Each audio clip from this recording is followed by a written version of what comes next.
সবাইকে স্বাগত এশিয়ান দেশ সংবাদে। দর্শক, পুরো সংবাদ জুড়ে আপনাদের সঙ্গে আছি আমি আনোয়ার রাজ। এবার বিস্তারিত। সারা দেশে আবারও তাপপ্রবাহের সতর্কবার্তা বা হিট অ্যালার্ট জারি করেছে বাংলাদেশ আবহাওয়া অধিদপ্তর। বৃহস্পতিবার সকালে এই সতর্ক বার্তা জারি করা হয়েছে। এটি আগামী 3 দিন অব্যাহত থাকতে পারে বলে জানিয়েছে আবহাওয়া অফিস। আবহাওয়া অফিস আরও জানায়, আগামী 3 দিন তাপপ্রবাহ এমনটাই থাকতে পারে, তবে তারপরও তাপপ্রবাহ কমবে এমন কথাও বলা যাচ্ছে না। তবে এই মাস জুড়েই তাপপ্রবাহ থাকতে পারে। আগামী 24 ঘন্টায় সিলেট বিভাগের 2-1 জায়গায় অস্থায়ীভাবে দমকা ঝোড়ো হাওয়া সহ বৃষ্টি বা বজ্র সহ বৃষ্টি হতে পারে এবং সেই সঙ্গে কোথাও কোথাও বিক্ষিপ্তভাবে শিলাবৃষ্টি হতে পারে। এছাড়া দেশের অন্যত্র অস্থায়ীভাবে আংশিক মেঘলা আকাশ সহ আবহাওয়া প্রধানত শুষ্ক থাকতে পারে।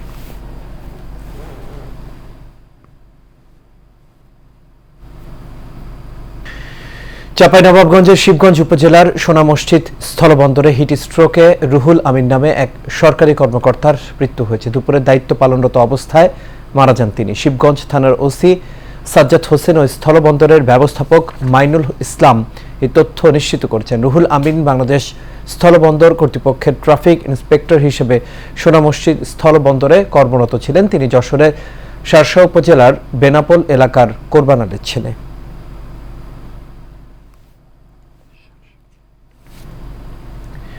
তীব্র তাপপ্রবাহের কারণে বন্ধ শিক্ষা প্রতিষ্ঠান খোলার প্রস্তুতি নিতে বলেছে শিক্ষা মন্ত্রণালয়। আজ মন্ত্রণালয়ে প্রকাশিত এক বিজ্ঞপ্তিতে এই তথ্য জানানো হয়। বিজ্ঞপ্তিতে বলা হয়, আগামী 28 এপ্রিল থেকে শিক্ষা প্রতিষ্ঠান খুলে দেওয়ার জন্য সব রকমের প্রস্তুতি গ্রহণ করা হয়েছে। এ সময় শিক্ষার্থীদের শ্রেণীকক্ষের বাইরের সব কার্যক্রম থেকে বিরত রাখতে হবে এবং পরবর্তী নির্দেশ না দেওয়া পর্যন্ত অ্যাসেম্বলি বন্ধ থাকবে। পরবর্তী নির্দেশনা না দেওয়া পর্যন্ত আগামী শনিবারেও শ্রেণী কার্যক্রম চালু থাকবে। এর আগে গত 20 এপ্রিল চলমান তাপপ্রবাহে শিশু শিক্ষার্থীদের স্বাস্থ্য ও সুরক্ষা বিবেচনায় শিক্ষা প্রতিষ্ঠান বন্ধ ঘোষণা করা হয়।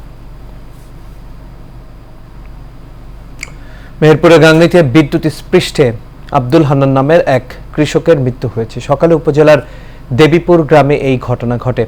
আব্দুল হান্নান উপজেলার দেবীপুর গ্রামের খোদাবক্স আলীর ছেলে। স্বজনরা জানায়, মাঠে বৈদ্যুতিক পাম্পের সেচ দিতে গিয়ে অসাবধানতা বশত বৈদ্যুতিক সেচ পাম্পে হাত দিলে গুরুতর আহত হয় সে। পরে তাকে স্থানীয় একটি হাসপাতালে নিয়ে গেলে চিকিৎসক মৃত ঘোষণা করেন।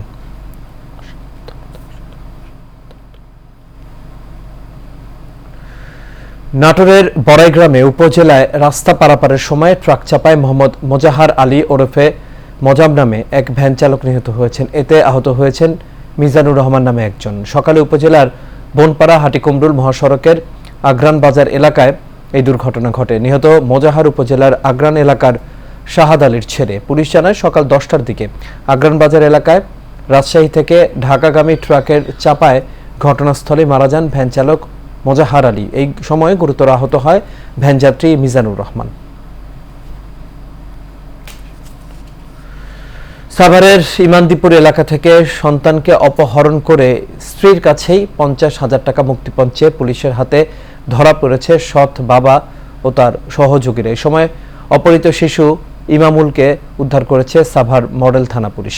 বুধবার সংবাদ সম্মেলনে এসব তথ্য জানান ঢাকা জেলার অতিরিক্ত পুলিশ সুপার আব্দুল্লাহ হিল কাফি। এ সময় তিনি আরও জানান, এই ঘটনায় 21 এপ্রিল নিখোঁজ ডায়েরি করেন শিশুর মা পারুল বেগম। পারুল বেগমের দ্বিতীয় স্বামী শিশু ইমামুলকে ফুসলে কৌশলে অপহরণ করলে 23 এপ্রিল চাঁদপুর জেলার হাজীগঞ্জ এলাকা থেকে ভুক্তভোগী শিশুকে উদ্ধার করে ও শিশুর সৎ বাবা ও তার সহযোগীদেরও আটক করা হয়।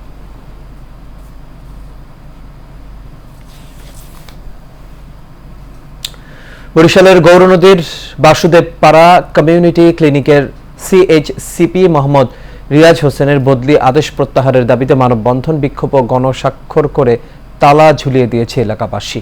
সকালে কমিউনিটি ক্লিনিকের সামনে ঘণ্টাব্যাপী মানববন্ধন অনুষ্ঠিত হয়। ক্লিনিকের জমিদাতা সিরাজ হাওলাদারের সভাপতিত্বে বক্তব্যে স্থানীয়রা রিয়াজের বদলির আদেশ প্রত্যাহারের দাবি জানান। এই সময় তারা ক্লিনিকে তালা ঝুলিয়ে দেন। ফলে নবাগত সিএইচসিপি সাথী ব্যাপারী যোগদান করতে না পেরে ফিরে যান। সিএইচসিপি সাথী ব্যাপারী বলেন, বিষয়টি সংশ্লিষ্ট কর্তৃপক্ষকে অবহিত করা হয়েছে।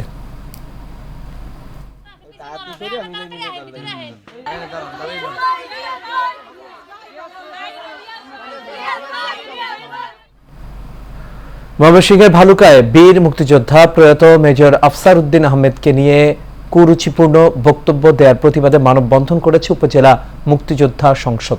সকালে ভালুকা গফরগাঁও সড়কে উপজেলা পরিষদের সামনে এই প্রতিবাদ সমাবেশ করা হয়। এতে বক্তব্য রাখেন সাবেক সংসদ সদস্য কাজিমুদ্দিন আহমেদ ধনু, বীর মুক্তিযোদ্ধা সন্তান সংসদের কেন্দ্রীয় কমিটির চেয়ারম্যান মোহাম্মদ সুলেমান মিয়া, মহাসচিব শফিকুল ইসলাম বাবু সহ স্থানীয় মুক্তিযোদ্ধারা।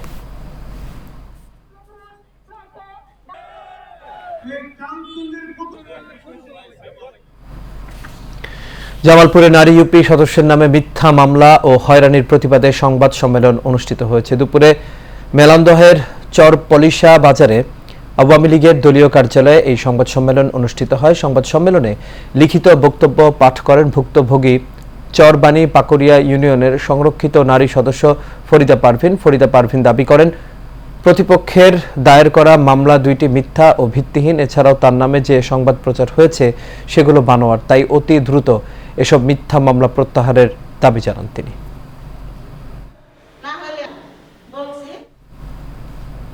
বাংলাদেশ ছাত্রলীগের কেন্দ্রীয় কমিটি কর্তৃক ঘোষিত কর্মসূচি অনুযায়ী দেশব্যাপী তীব্র তাপদাহ মোকাবেলায় গাইবান্ধার সুন্দরগঞ্জে বৃক্ষরোপণ কর্মসূচি পালিত হয়েছে। উপজেলার বামনচল সরকারি প্রাথমিক বিদ্যালয় সংলগ্ন সড়কে বনজ, ফলদ ও ভেষজ গাছের চারা রোপণ করা হয়। বৃক্ষরোপণ কর্মসূচির উদ্বোধন করেন উপজেলা আওয়ামী লীগের সভাপতি আফরুজা বারী। এ সময় উপস্থিত ছিলেন উপজেলা ছাত্রলীগের সাবেক যুগ্ম আহ্বায়ক মোহাম্মদ রতন মিয়া, মোহাম্মদ আরিফুল ইসলাম আরিফ সহ ছাত্রলীগের অনেকেই। বৃক্ষরোপণ প্রসঙ্গে ছাত্রলীগ নেতা রতন মিয়া বলেন, বাংলাদেশ ছাত্রলীগ কেন্দ্রীয় নির্দেশনায় এই বৃক্ষরোপণ কর্মসূচি চলমান রয়েছে।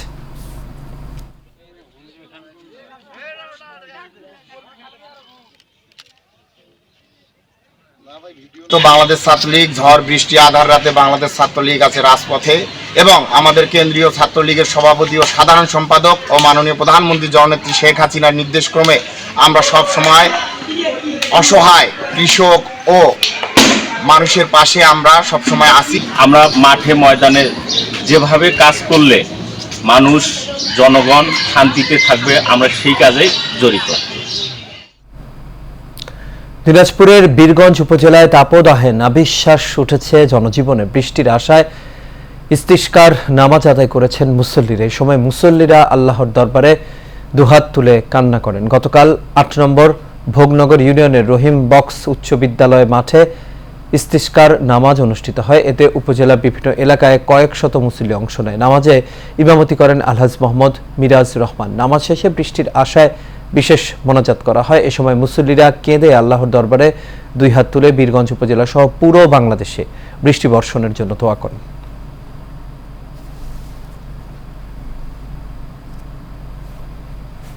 ভোলার তজিমুদ্দিন উপজেলা পরিষদ নির্বাচনে প্রচারণায় ব্যস্ত সময় পার করছেন প্রার্থীরা। সকাল থেকে সন্ধ্যা পর্যন্ত প্রচারণায় ব্যস্ত সময় পার করছেন উপজেলা পরিষদের ভাইস চেয়ারম্যান, উপজেলা যুবলীগের ভাইস চেয়ারম্যান প্রার্থী, উপজেলা যুবলীগের সাংগঠনিক সম্পাদক আলাউদ্দিন ফরাজি। গ্রামেগঞ্জে, হাটে, বাজারে, সামাজিক অনুষ্ঠানে সকলের কাছে দোয়া ও সমর্থন চেয়ে ভোট চাইছেন। ভোটাররা বলছেন, আগামী নির্বাচনে আলাউদ্দিনকেই জয়ী করতে চান তারা।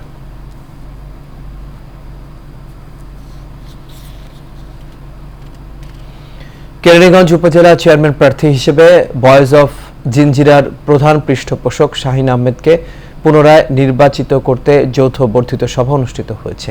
সংগঠনটির কার্যালয়ে এই সভার আয়োজন করা হয়। সংগঠনটির প্রতিষ্ঠাতা সভাপতি মোহাম্মদ সজীবের সভাপতিত্বে প্রধান অতিথি হিসেবে উপস্থিত ছিলেন শাহিন আহমেদ। এ সময় আরও উপস্থিত ছিলেন ঢাকা জেলা আওয়ামী লীগের সাংগঠনিক সম্পাদক শাকুর হোসেন শাকু, উপজেলা ভাইস চেয়ারম্যান পদপ্রার্থী সালাউদ্দিন লিটন, মহিলা ভাইস চেয়ারম্যান পদপ্রার্থী রেশমা জামান সহ আর অনেকেই।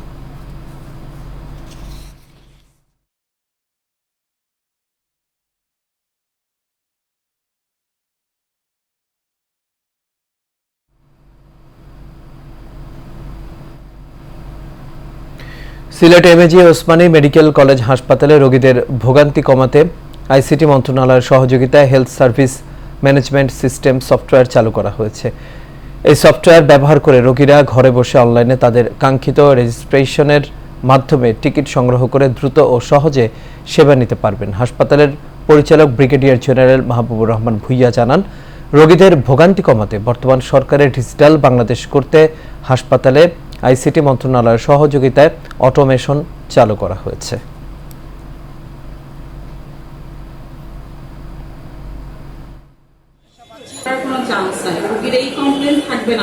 সিরিয়াল আছে এখানে, ওই যে অন্য কেউ এসে যে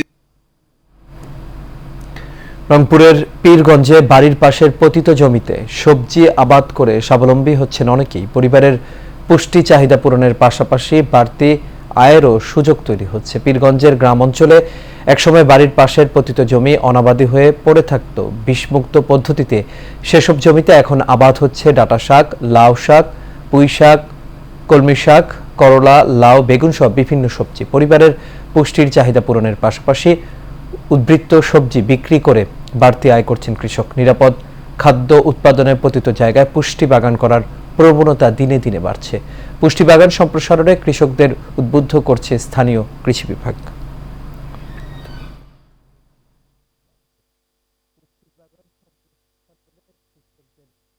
আমাদের মাননীয় প্রধানমন্ত্রী যে কথা বলেছেন, নির্দেশনা দিয়েছেন যে প্রতি ইঞ্চি জমি ব্যবহার করার জন্য, তাই সেই আলোকেই আমাদের এই প্রকল্প এবং প্রণোদনার মাধ্যমে পীরগঞ্জ উপজেলায় প্রায় 1120টি পারিবারিক পুষ্টি বাগান স্থাপন হয়েছে।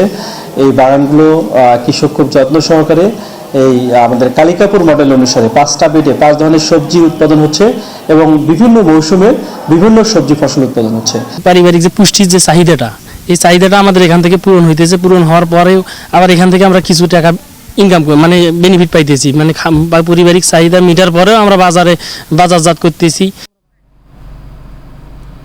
নারায়ণগঞ্জের রূপগঞ্জে উপজেলা প্রশাসন আয়োজিত জাতীয় সর্বজনীন পেনশন স্কিম সংক্রান্ত অবহিতকরণ, মত বিনিময় ও কিশোর গ্যাং মাদক প্রতিরোধে আলোচনা সভা অনুষ্ঠিত হয়েছে। সভায় প্রধান অতিথি হিসেবে উপস্থিত ছিলেন স্থানীয় সরকার বিভাগের উপসচিব মৌরিন করিম।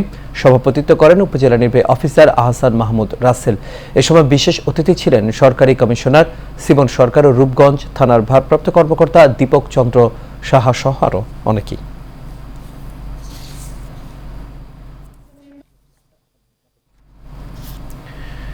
মানিকগঞ্জের সিঙ্গারে সর্বজনীন পেনশন স্কিম শীর্ষক অবহিতকরণ ও উদ্বুদ্ধকরণ সভা অনুষ্ঠিত হয়েছে। এ সময় সেখানে প্রধান অতিথি হিসেবে বক্তব্য রাখেন মানিকগঞ্জ 2 আসনের সংসদ সদস্য দেওয়ান জাহিদ আহমেদ টুলু।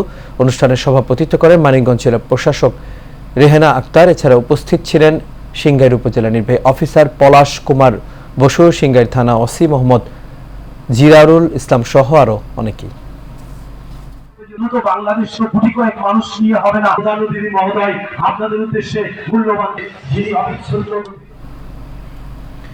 গোপালগঞ্জের কোটালীপাড়া উপজেলাধীন গ্র্যাজুয়েট ফোরাম হস্তান্তর অনুষ্ঠান অনুষ্ঠিত হয়েছে। সকালে সিসিডিপি সিপিআরপি কোটালীপাড়া উপজেলা ফোরাম নেটওয়ার্কের আয়োজনে উপজেলার আবদারহাটে অবস্থিত শান্তি কুটির মিশনে এক আয়োজনের মধ্য দিয়ে সিসিডিপি সিপিআরপির 8টি বহুমুখী সমবায় সমিতি হস্তান্তর করেন সিসিডিপি সিপিআরপির এরিয়া ম্যানেজার সুবিদন খিসার সভাপতিত্বে। এ সময় প্রধান অতিথি হিসেবে উপস্থিত ছিলেন উপজেলা নির্বাহী অফিসার আজিম উদ্দিন, উপজেলা সমবায় officer Sumona Biswas, UP chairman Rafeza Begum, Ruben Madhu ও মিহির সরকার সহ আরও অনেকে।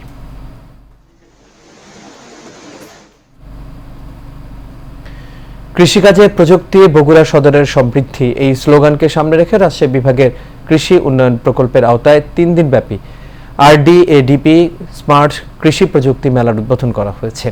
আজ উপজেলা পরিষদ চত্বরে বগুড়া সদর উপজেলা কৃষি সম্প্রসারণ অধিদপ্তরের আয়োজনে 3 দিনব্যাপী RDADP স্মার্ট কৃষি প্রযুক্তি মেলার উদ্বোধন করা হয়। মেলার উদ্বোধন করেন বগুড়া 6 সদর আসনের সংসদ সদস্য রাগেবুল আহসান রিপু। বগুড়া সদর উপজেলা নির্বাহী অফিসার ফিরোজা পারভিনের সভাপতিত্বে উদ্বোধনী অনুষ্ঠানে বিশেষ অতিথির বক্তব্য রাখেন উপজেলা পরিষদের চেয়ারম্যান আবু সুফিয়ান শফিক, বগুড়া সদর উপজেলা কৃষি officer Ismat Jahan, Azamu Ahsan Shahid, Dalia Nasrin Rikta, UP chairman Badrul Alam সহ প্রমুখ।